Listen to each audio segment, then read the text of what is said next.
My name is Rola Krimmly, and I have been in the jewelry industry for the past 20 years in the Saudi market. I am originally Saudi from Mecca. I started designing, it was in 2013. A couple of years ago, 2 years ago exactly, I started with my collection of the Kaaba. I'm featuring two necklaces. One is made with a lava stone and the other one with ebony wood. I wanted it to be simple, light, elegant. I approached contemporary designers to see what material I can use in order for it to be light. The second step is I went to a professional craftsmanship.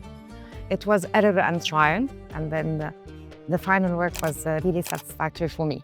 The Kaaba design, it gives my deep appreciation for the faith of Islam, the deep connection with Islam in light and essence of the true meaning of spirituality for me.